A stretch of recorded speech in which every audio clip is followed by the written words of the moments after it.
Okay, kapatid na Dajon, 5 minutes para tanungin mo siya sa kanyang sinabi. Kapatid na Dajon. Dapat sana, kapatid na Dajon, ang pagtanong ay diretso na, wag nang para hindi masayang yung oras. Okay, go. Sa pangalawang tindig niya, mga kaibigan, ay hindi na niya dinipensahan yung pangalan nila na sila ay tatag ni Kristo. Nagpalipat-lipat na po siya ng pakaraming kwento. Magtanong na po kayo, kapatid. Magtanong na po kayo. Ano po tanong ninyo? Mamaya ka na. Kaya tatanong ba? O tatanong? Sorry. Ang iniisip ko kasi isa ko na yung magsasalita. Tatanong pala. Okay, start. Tanong. Sa dinami-dami ng komentaryo mo sa akin, kaibigan, ito tanong ko. Natindigan mo ba? Natindigan mo ba sa mga haba ng mga sinalita mo na ang iglesia nyo ay tatag ni Kristo? Aba, oo. Nasa 18 na mo siya Mateo eh. Alam nga naman tatag mo tatangin ang sagot mo. Sa marami mong sinalita, napatunayan mo na ba doon na ang iglesia ninyo ay tatag ni Kristo? Nasa Biblia nga, 16-18 ng Mateo eh. Ang nagtatag ang Diyos sa pamamagitan ni Kristo. Eh, alam nga naman yung ama yung nasa 16-18 ng Mateo, Espiritu yun. Next question. Kaibigan, ito tanong ko ulit. Yung bato na tinutukoy ni Kristo. Objection, moderator. Objection, moderator. Wala akong binanggit na bato dun sa second stand ko. Ang itanong ni Tatang, yung inilatag ko sa second stand. Huwag siyang magtatanong dun sa first stand dahil tapos na yon.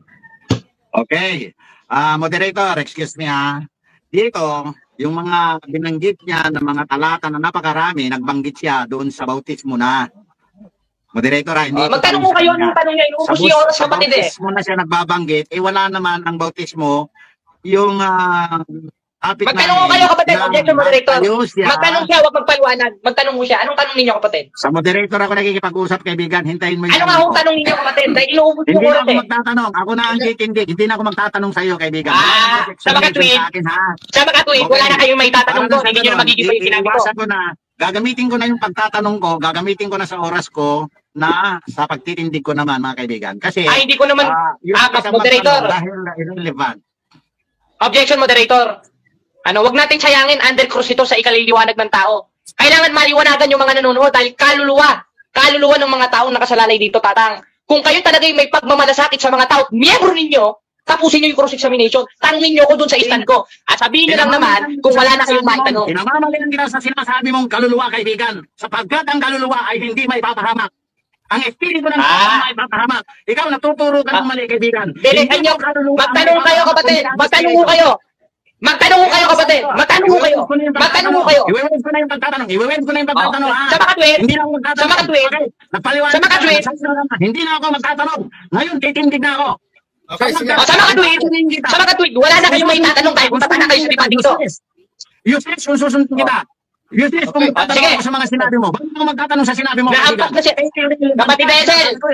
Bakit ka susunod? Kapatid Bessel. Pakimute muna, kapatid Bessel. Pakimute siya, pakimute. Ay, hina-high blood na si Tatang. Uminom mo muna kayo ng tubig. Ngayon, inamin na niya.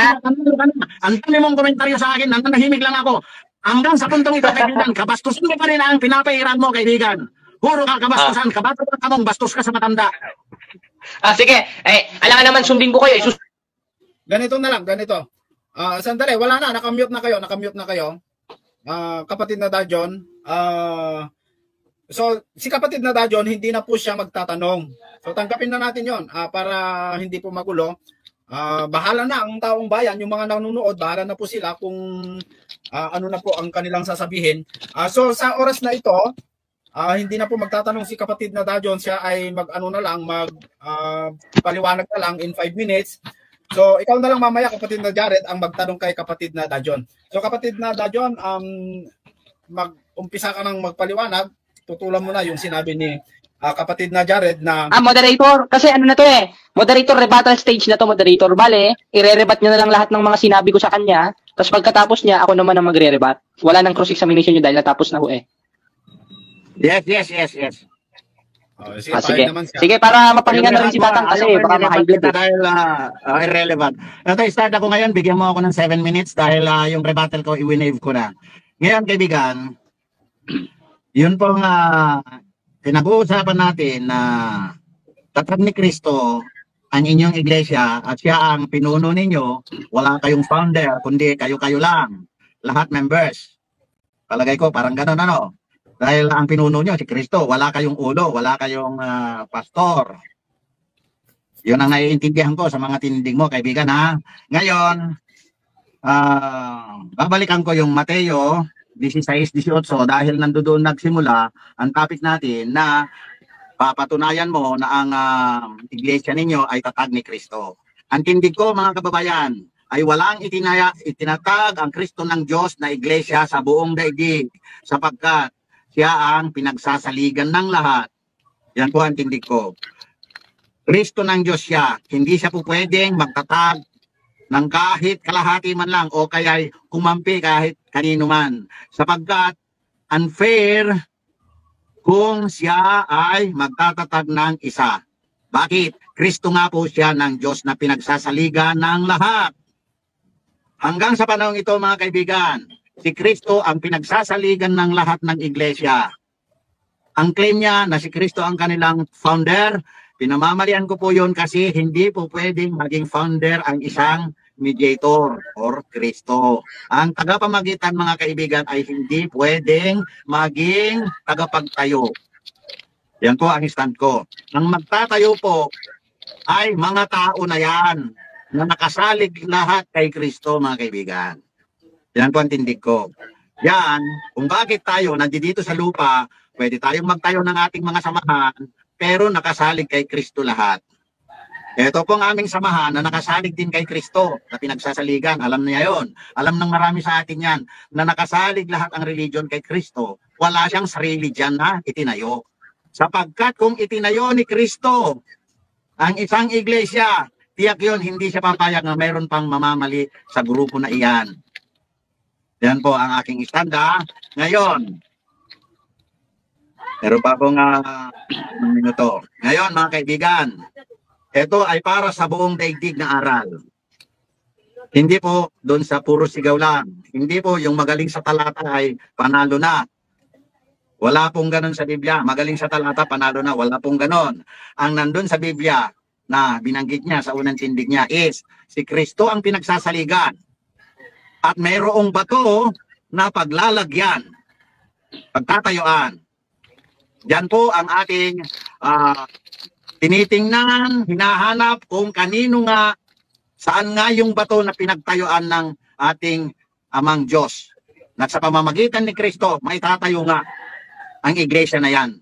Subalit, ang sinasabi ko sa inyo mga kaibigan, nakasulat din sa Biblia yan, na ihahayag ng Diyos kung kanino niya gusto o kung kanino kung sino ang pipiliin niyang pagpapahayagan mga kaibigan. Yan po ang aking sinasabi ngayon na ang Church of God Born Again Christians, yan ang pinagpahayagan ng tamang bautismo at saka tamang pangalan ng iglesia mga kaibigan. Bakit? Sinasabi niya na wala daw sa Biblia yung Born Again Christians.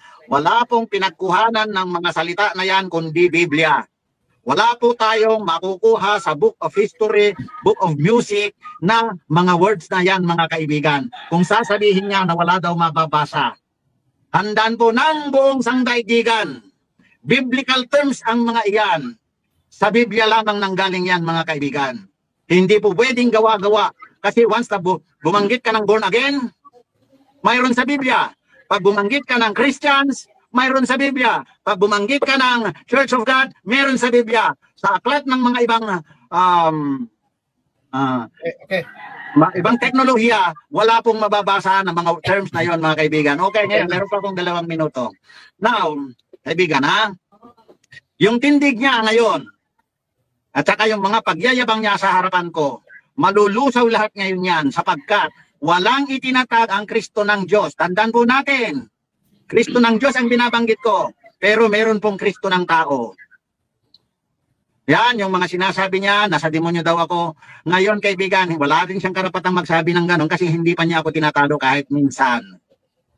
O, kaibigan ha? Okay, kahit meron pa, sige, dito na po ako nagtatapos ngayon. Yan ang tindig ko, na yung kanilang samahan ay hindi tatag ni Kristo, mga kaibigan. Next. Yeah. Yan yung tindig ni kapatid na Dajon. So, Ano ito, kapatid na Jared? Nakamute ka yata? Ako na ang titindig ulit dahil battle stage ito, kapatid na SL. Sige. Sige. Magandang araw, magandang hapon. Nakikita natin ulit si Tatang, wala daw akong naigiba sa kanya. Ngayon, sinabi niya, merong born again, merong Christian, merong Church of God. Hindi kayo yun. Dahil yung tinutukoy sa Biblia, yun yung mga first century Christian. Panahon ng Kristiyano na ngayon. Hindi na panahon patriarka, hindi na panahon ng mga unang Kristiyano. Ang sumasa atin na lang palagi hanggang sa katapusan ng panahon, yung namumuno sa iglesia o yung pangulo. Hindi yung mga pastor nyo yun, kundi si Kristo yun. 1:18 ng Kolosas, basahin ulit natin, na siyang ulo. Aba, kasabi-sabi ni Tatang, wala daw bahagi si Kristo. Ba't patatawagin iglesia ng Diyos na binanal kay Kristo Jesus kung wala naman palang bahagi si Kristo? Ano kayo, Tatang? Kalaban ba kayo ng Biblia? O sadyang kinakalaban nyo ang Biblia? 1:1 hanggang 2 ng unang Korinto, iglesia ng Diyos na nasa Korinto, na binanal sa pangalan ni Kristo. Paano mo sasabing walang hati si Kristo? Binanal nga sa pangalan niya eh. At hindi born again yun. Katunayan, biblical daw ang sinabi niya. Sinearch ko sa computer. Sinearch ko sa computer yung Church of God born again. Wala sa Biblia. Therefore, lahat ng mga kaarid dyan, lahat ng mga pastor dyan, lahat ng mga ministro dyan, ayoko na lang sabihin gago. Ayoko na lang sabihin tarantado. Kaaway kayo ng Diyos. Bakit? Kaya walang kabuluhan yung pagsamba nyo eh. 7:7 ng Marcos, datapot walang kabuluhan ng pagsamba nila sa akin na nangagtuturo ng kanilang pinakaaral o utos ng tao. Kung sasabihin mo walang bahagi si Kristo, siya nga yung ulo eh. Yung ulo, bahagi ng katawan nyo. At yung katawan, katawang sa Diyos. 2:16 ng Efeso. Hindi alam ng mga ministro nyo yan. Hinahamon ko ang purong ministro ninyo, kapatid na Dajun. Kahit saan yan, pupuntahan ng grupo namin yan. Hinahamon ko ang founder ng Church of God Born Again Christian. At patutunayan ko na sa mga aral ninyo, pinagloloko-loko yung mga miyembro ninyo. Wala naman sa Biblia eh. Nasa sa Biblia. Dapat maging sola scriptura tayo dahil yun ang aral apostoliko na dapat ugaliin sa tunay na iglesia ng Diyos. 3:15 ng unang Timoteo, meron ka dapat ugaliin. At isa dun sa ugaliin mo, 22:18 ng Apokalipsis, wag daragdagan, wag babawasan. Nangyari sa inyo, binawasan nyo. Kinapchap ninyo, kapatid eh. Kinapchap ninyo. Sabi niya, meron ekang Christian, meron ekang born again, meron ekang Church of God. Hindi kayo yun. Yung mga first century Christian yun, dahil wala ka naman sa Biblia. Wala naman nakalagay doon na Dajun sa Biblia. Pero may mababasa ako. Dajun rin, kaso hindi letra por letra. Ayan yun. 24:24 na Mateo, bula ang propeta. Isa ka na doon. At isa na rin yung mga pastor nun doon na pinagloloko mga miyembro nyo. Katunayan, paulit-ulit kong pinakikita, hindi niya natutulan yung nasa Greek interlineal o yung nasa Greek manuscript. Na yung Westcott Greek transliterated na na ang nasa Biblia, Ecclesian Toteo, walang born again. Walang born again eh. Kawawa kayo. Kawawa kayo. Maniwala kayo. Nilalahat ko ang denomination ng born again. Kawawa kayo. Pag hindi kayo umalis sa born again na yan. John 3:16, John 3:16. Tapos sasabihin nyo, kayo ang may tunay na bautismo. Doon pa nga lang sa utos ni Kristo na dapat mo tanggapin sa bautismo. 28:19 hanggang 20 na Mateo. Hindi mo inuugali. Katunayan, lahat ng sinasabi mo wala sa Biblia. O ngayon, wala akong naigiba. Ayun mga kapatid, napatunayan natin sa panahon ito. Talo! Si Dejan, talo sa diskusyon na ito. Tapos kung questionin mo, wala kang galang. Ganyan na ang bunganga mo. Kung ayon sa Biblia, hindi dapat ginagalang yung mga sumusunod sa kabuluanan. Sabi ko ba yun? Sabi na David yun. O ngayon, kalaban mo na sa David. Kawawa ka. Anti-apostol, anti-Kristo, anti-Diyos, anti-propeta. Anti-propeta David. Ano sabi ni David? Sabi sa 40:14 ng awit, huwag niyong galangin, huwag niyong igalang ang mga palalo o yung mga sumusunod sa kabulaanan. Tanong, sumusunod ba siya sa kabulaanan o hindi? Sumusunod sa kabulaanan. Katunayan, bulaan nga yung relihiyon niyang itinayo eh. Wala naman sa Biblia. Church of God, born again Christian. Katunayan, nandito nga mismo sa Greek interlineal. Hindi mo natutulan. Wala kang naitayo. Walang naitayo.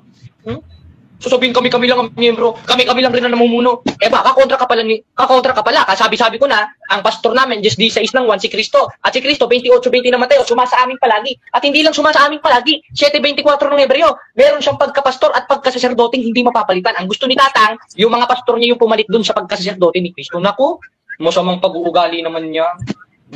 Napakasamang pag-uugali. Paano sasabihin biblical kayo? Diyan palang nagkakamali na kayo. Ngayon, sa panahong ito, mga kapatid, malinaw na malinaw. Malinaw na malinaw, Diyos ang umaaring ganap, ang Diyos ang nakakakita. 8:33 ng Roma, 5:13 ng unang Korinto, 2:13 ng Pilipos, 3:10 hanggang 11 ng Efeso.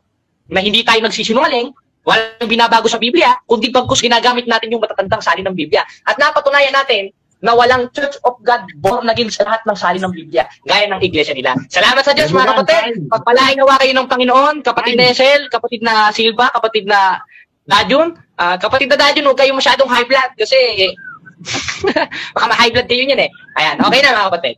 Okay. Okay, ako naman. Tapos na po ang rebat. Okay, Tapos na ang rebuttal, tapos na ang diskusyon, kapatid.